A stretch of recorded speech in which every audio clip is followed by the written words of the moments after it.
Philippe Richard Bertrand. Est-ce qu'il y a quelqu'un qui calcule? Je capote. T'imagines combien ça coûte? Entrepreneur et chroniqueur passionné. Qu'est-ce que tu veux de plus? Philippe Richard Bertrand. Bon, dis-moi que t'as mal partout, là.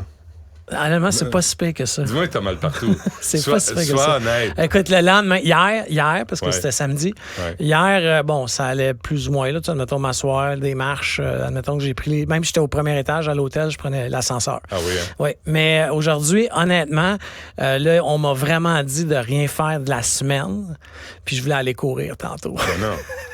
Il y a quelque chose là-dedans. Hein?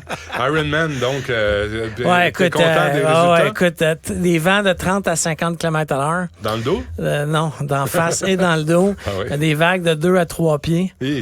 Où est-ce que t'as nagé? New York. Ah, Dans tiens? Jones Beach. C'est comme dans une baie de Jones Beach. Mais c'est dans la mer Atlantique. Oui, ben Mais après ça, de la pluie torrentielle tout le long. Ah, 200 ouais. personnes qui ont abandonné juste à la nage. J'avais jamais vu ça. C'était mon troisième. Là. Ouais. Tu sais, des bouées qui nous disent dans laquelle direction nager. Tu sais, tu Ouais. t'accroches pas après ça. Là. C'est comme c'est le tracé. Ouais. Les gens accrochés, là. Parce qu'il y a trop de vagues. Trop de vagues, puis ils avaient peur pour leur vie. je comprends. Puis là, les kayaks allaient chercher du monde, puis tout le monde jumpait ses kayaks. Ah, c'était capoté. Tu vois, Céline avait raison. T'as que kayak. Mais 6h20. Toi? 6h20. C'est bon ou c'est. Ben, c'est écoute, gênant? pour un gars de 47 ans, moi, je me trouve excellent. Mon premier, oui? j'avais fait 8h30. Alors, c'est une grosse c'est bon? amélioration. Ouais, non, mais je suis plus en shape. Sais-tu combien j'ai fait, moi? Pas en tout. Tu sais, il y a un article qui sort, là, qui est sorti en fin de semaine. Ce dont tu parlais, Philippe, sur les PME qui vont faire faillite à cause du remboursement de la COVID. Ouais. T'en avais parlé de ça? Oui, on en a parlé souvent, mais là, c'est en train d'arriver. Puis, tu sais, il y a une statistique qui est sortie en fin de semaine du Journal de Montréal qui est catastrophique pour le Québec. Là. 60% des faillites au Canada sont au Québec. Pourtant, on ne représente que 23 à 27% de la population, mais 60% des faillites commerciales au Canada sont au Québec. Donc, Comment soit que les expliques-tu entrepreneurs...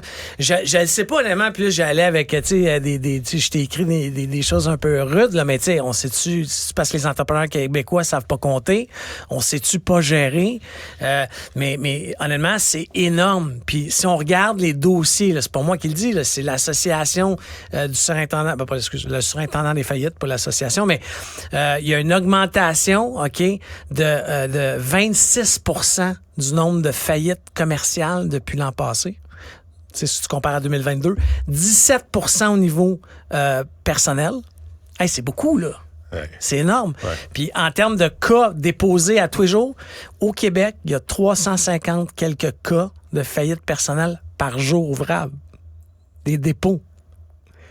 Alors, je sais pas. Puis là, le gouvernement du Canada... Ça, qu'est-ce que ça veut dire? Ça veut dire que les entreprises disent, voici, on ferme. On ferme, that's On est it. plus capable. On remboursera pas nos prêts. Ouais. On passe ça à la créance.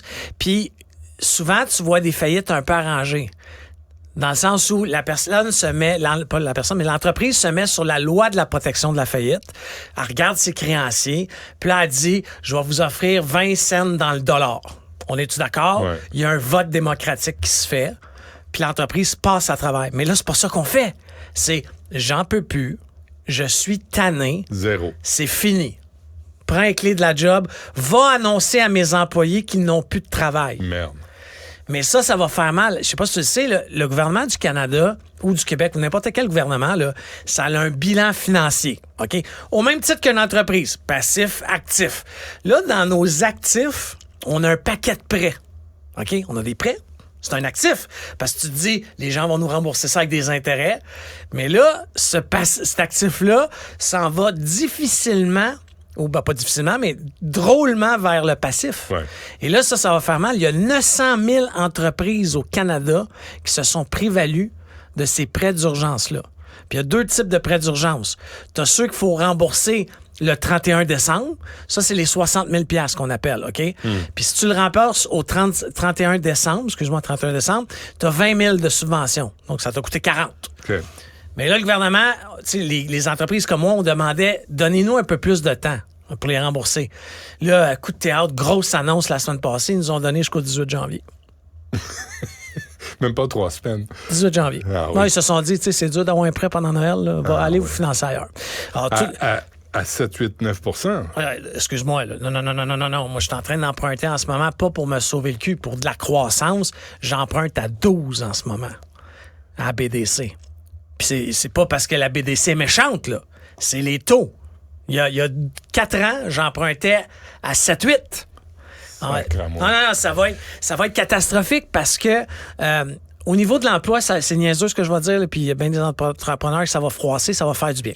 Parce qu'il y a comme un ménage qui va se faire, puis ça va donner des employés à d'autres. Donc là, c'est vraiment les plus forts qui vont survivre. On est dans une purge. Le gouvernement du Canada a décidé de laisser tomber des secteurs d'activité en disant on va les laisser mourir, passer ça à la radiation, puis on va essayer d'aider d'autres secteurs. Moi, je pense que c'est ça qu'il est en train de faire. Ceux qui vont avoir le plus de difficultés, la restauration. Mais là, c'est ce que j'allais dire. Là, on va voir des commerces fermés, des commerces placardés. C'est rien de bon pour Montréal. J'ai essayé pour la chronique de parler à un syndic que je connaissais bien parce que j'y ai déjà acheté 2 entreprises qui étaient en faillite. Puis il dit, Philippe, j'ai pas 2 minutes pour toi, je suis désolé. Ils sont occupés, là, au bouchon. Aucune bonne nouvelle dans tout ça, hein? À part ton résultat de Ironman. Oui, ça fait du bien. Pour lequel on te félicite quand même. Il faut quand même le faire. Non, il faut se lever et aller s'entraîner. Tu pourrais faire ça. Un petit. Un sprint. Ah non, moi, je nage comme une enclume. Moi, j'embarque dans l'eau, là, puis je me trouve au fond. J'avais peur. À la piscine, là, moi, avec mes enfants, je me tenais sur le bord. Ah ouais. Puis là, je nage 2 kilomètres avec des vagues de 2 pieds. Ça s'apprend. Oui, mais je suis un peu vieux pour apprendre des choses. Non, moi, je suis un vieux j'ai 47 ans. Tout jeune. J'ai 15 ans sur toi, mon ami. Merci, Philippe Richard. Il y a Denis Coderre qui attend en coulisses là, pour son numéro. Il va chanter, il va danser, il va jongler. Ça va être un spectacle mémorable. Bye. Écoutez Philippe Richard Bertrand à l'animation du balado Prends pas ça pour du cash. Disponible en tout temps sur l'application et le site cubradio.ca. La plateforme audio et vidéo où les contenus francophones sont fièrement en vedette. Du Trizac. Tout ce que vous venez d'entendre est déjà disponible sur l'application Cube ou en ligne au cube.ca.